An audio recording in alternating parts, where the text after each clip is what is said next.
Assalamualaikum sahabat, jumpa lagi kita pada pembahasan soal ilmu pengetahuan sosial. Kali ini kita masih membahas untuk kelas 8, MTS maupun SMP. Kita lanjutkan pada soal nomor 6 ya sahabat ya. Pers memiliki peran penting dalam kebangkitan rasa nasionalisme bangsa Indonesia. Mengapa demikian? Jelaskan pendapatmu. Dalam berpendapat, sahabat ya, ada tips dan triknya. Ketika kita berpendapat, maka kita harus mempunyai referensi dalam pendapat kita, agar pendapat tersebut didukung dengan baik dan juga memberikan sahabat wawasan yang luas. Di sini kita akan memberikan beberapa pendapat tentang pers dalam kebangkitan rasa nasionalisme. Pers berperan sangat penting dalam membangkitkan rasa nasionalisme di Indonesia. Di antaranya itu dengan menyebarkan informasi, kemudian menggalang semangat juang, dan menyuarakan pendapat. Di antara peran pers ini ada beberapa hal yang bisa kita beri contoh. Yang pertama, pers berperan sebagai penyebar informasi penting, kritik dan saran pada waktu itu terhadap pihak kolonial yang menjajah Indonesia. Kemudian, pers juga bisa menyadarkan masyarakat bahwa kemerdekaan merupakan hak yang harus diperjuangkan oleh bangsa Indonesia, dan bangsa Indonesia dituntut bersatu agar haknya bisa didapatkan. Kemudian, pers juga bisa menumbuhkan rasa persatuan dikarenakan kita mendapatkan informasi bahwa penjajahan itu adalah hal yang tidak manusiawi dan tidak berperi kemanusiaan. Baik sahabat, kita lanjut ke soal nomor 7. Pembangunan nasional telah menunjukkan kemajuan di berbagai bidang kehidupan masyarakat. Namun, masih ada tantangan atau masalah yang belum sepenuhnya terselesaikan. Menurut pendapatmu, apa tantangan yang dihadapi oleh pembangunan nasional? Jelaskan. Pembangunan nasional ini adalah program dari pemerintah ya sahabat ya, di mana adanya kemerataan dalam bidang ekonomi, kemerataan dalam bidang pembangunan sumber daya manusia, kemerataan dalam bidang pendidikan dan berbagai macamnya ya sahabat ya. Tantangan yang dihadapi dalam pembangunan nasional itu yang pertama adalah ekonomi ya sahabat ya. Ekonomi di mana masyarakat Indonesia masih miskin dan lapangan kerja yang sempit, maka akan berdampak kepada pengangguran dan penurunan daya beli masyarakat. Kemudian ketidaksetaraan di antara masyarakat yang kaya dan miskin, jauh pincang dan compangnya ya sahabat ya. Kemudian tingkat produktivitas yang perlu ditingkatkan, ini adalah sumber kualitas sumber daya manusianya.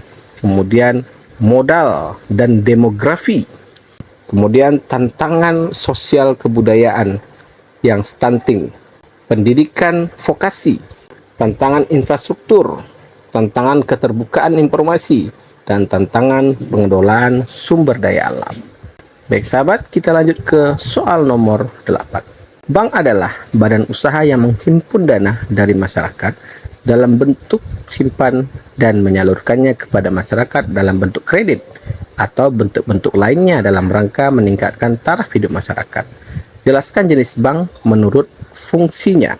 Jenis bank menurut fungsinya ada beberapa macam ya sahabat ya. Yang pertama disebut dengan Bank Senturi. Bank Senturi ini fungsinya adalah mengawasi sistem perbankan di negara Indonesia. Kemudian mengelola kebijakan moneter, kemudian mempertahankan nilai mata uang. Kemudian ada bank umum. Bank umum ini fungsinya adalah beraktivitas dalam masyarakat secara konvensional dan syariah. Kemudian menawarkan layanan perbankan lainnya. Kita lanjut ke soal nomor 10. Salah satu lembaga keuangan bukan bank atau LKBB adalah koperasi simpan pinjam.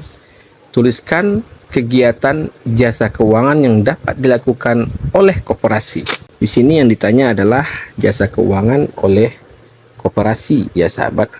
Yang pertama itu adalah simpan pinjam. yaitu menyelenggarakan layanan tabungan dan kredit bagi anggotanya. Yang kedua, menghimpun dana dari anggota dalam bentuk simpanan wajib, simpanan sukarela, dan deposito. Yang ketiga, membiayai usaha yang dijalankan oleh anggotanya. Yang keempat, menyalurkan dana yang telah terkumpul. Dan yang kelima adalah menggunakan prinsip bagi hasil. Baik sahabat, kita lanjutkan pembahasan kita kali ini pada nomor 11. Soal host. Perbedaan kebudayaan merupakan salah satu faktor yang dapat menimbulkan konflik sosial. Berikan satu contoh perbedaan kebudayaan sebagai faktor penyebab konflik sosial. Jadi di sini yang diminta adalah sebuah contoh ya penyebab terjadinya perbedaan kebudayaan sosial ya dan memicu konflik. Dikarenakan perbedaan kebudayaan, maka masing-masing individu juga akan berbeda tentang pemikiran, pendirian. Maka dari itu, hal ini dapat memicu beberapa macam konflik. Konflik yang pertama yaitu konflik agama. Di Indonesia, konflik ini beberapa kali terjadi. Contohnya itu pada kejadian Ambon ya, sahabat. Kemudian ada konflik adat, di mana local wisdom ini masih ada di Indonesia dan dipegang erat oleh setiap suku yang ada di Indonesia.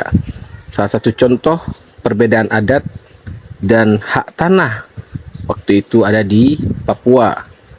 Kemudian contoh selanjutnya adalah ketegangan budaya. Di sini percekcokan antara budaya Jawa dan Bali. Baik sahabat bisa melanjutkan contoh yang bisa sahabat cari kembali untuk menambah referensi sahabat.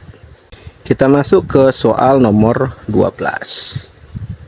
Ketika terjadi suatu konflik sosial, diperlukan adanya penanganan yang tepat untuk menyelesaikan konflik tersebut. Jelaskan upaya-upaya penanganan konflik. Ketika terjadi konflik, maka kita tidak akan mampu membiarkan konflik itu berlarut-larut, karena konflik bisa saja memicu sebuah peperangan. Bahkan sebuah negara yang berkonflik itu akan membuat rakyatnya menderita ya sahabat ya. Maka agar konflik tidak menyebar luas, ada beberapa upaya yang bisa diusahakan untuk menyelesaikan konflik. Yang pertama itu disebut dengan negosiasi ya. Tahap ini adalah tahap di mana menyelesaikan konflik secara bersama-sama antara kedua belah pihak yang berkonflik tanpa adanya pihak ketiga. Yang kedua istilahnya adalah mediasi. Mediasi ini di mana pihak yang berkonflik ditengahi oleh pihak ketiga bersifat netral tanpa mampu atau diberi hak untuk memberi keputusan ya sahabat ya. Contoh selanjutnya atau upaya selanjutnya adalah arbitrasi, di mana pihak ketiga ini juga masih netral, ditunjuk oleh pihak yang bersengketa atau yang berkonflik, tetapi pihak ketiga bisa membuat sebuah keputusan dengan memberikan surat perjanjian tertulis biasanya ya sahabat ya. Kemudian upaya yang lainnya adalah konsiliasi. Konsiliasi ini adalah mendamaikan pihak yang bersengketa dengan kesepakatan untuk mengakhiri konflik. Ada banyak upaya sahabat ya, tinggal sahabat tambahkan saja sesuai dengan keperluan sahabat sendiri. Sekarang kita lanjut ke soal nomor 13. Integrasi sosial merupakan proses penyelesaian unsur-unsur yang berbeda di dalam masyarakat sehingga menjadi satu kesatuan. Tuliskan apa saja unsur-unsur yang berbeda tersebut yang ada di Indonesia. Di Indonesia sangat kental sekali dengan semboyan kita ya sahabat ya, negara kita yaitu Bhinneka Tunggal Ika. Dari situ kita sudah tahu bahwa kita ini berbeda tetapi disatukan ya sahabat ya, dalam ideologi, dalam persamaan nasib dan lain-lain ya sahabat faktornya. Jadi apa saja perbedaan yang ada di Indonesia ini? Yang pertama itu kita tentu berbeda suku. Banyak dan ribuan suku ada di Indonesia. Kemudian perbedaan keyakinan atau agama. Agama yang diakui tentu sahabat juga tahu ya. Dan aliran kepercayaan lainnya. Kemudian perbedaan masalah kebudayaan. Budaya kita sangat beragam, sangat banyak dan kaya sahabat ya. Kemudian perbedaan masalah adat istiadat setiap masyarakatnya. Baik, kita lanjut ke soal nomor 14. William F. Osborne dan Meyer Nimcoff mengemukakan syarat-syarat terwujudnya integrasi sosial. Tuliskan apa saja syarat-syarat tersebut. Sebelum kita menjawab soal nomor 14, kita harus paham dulu apa yang dimaksud dengan integrasi sosial. Integrasi sosial ini adalah penyatuan atau persatuan yang dibuat agar masyarakat ini tidak lagi terpecah-pecah. Itu adalah istilah singkatnya dari integrasi sosial. Di sini yang ditanyakan adalah syarat-syarat untuk terwujudnya integrasi sosial menurut tokoh di atas. Yang pertama, mereka menyatakan bahwa terpenuhinya kebutuhan masyarakat. Ini baik dari segi ekonomi ya, sahabat ya. Yang kedua, terciptanya kesepakatan bersama mengenai norma dan nilai. Di sini ada kesepakatan bahwa ini norma bakunya dan ini nilainya. Kemudian yang ketiga itu adalah norma dan nilai berlaku cukup lama. Jadi sebuah acuan di dalam masyarakat. Itu menurut pendapat tokoh yang di atas ya sahabat. Sekarang kita lanjut ke soal nomor 15. Jelaskan proses-proses integrasi sosial dan berikan contohnya. Proses integrasi sosial itu ada beberapa jenis ya sahabat ya. Yang pertama itu disebut dengan istilah asimilasi. Kemudian yang kedua akulturasi. Dan yang ketiga adalah akomodasi. Saya akan memberikan beberapa contoh proses integrasi sosial. Yang pertama itu adalah dengan pernikahan. Menikah dengan suku yang berbeda, maka akan menjadikan kita sebagai orang-orang yang bersatu. Walaupun berbeda, tapi tetap satu. Disebut dengan asimilasi. Itu contohnya ya, pernikahan ya sahabat ya.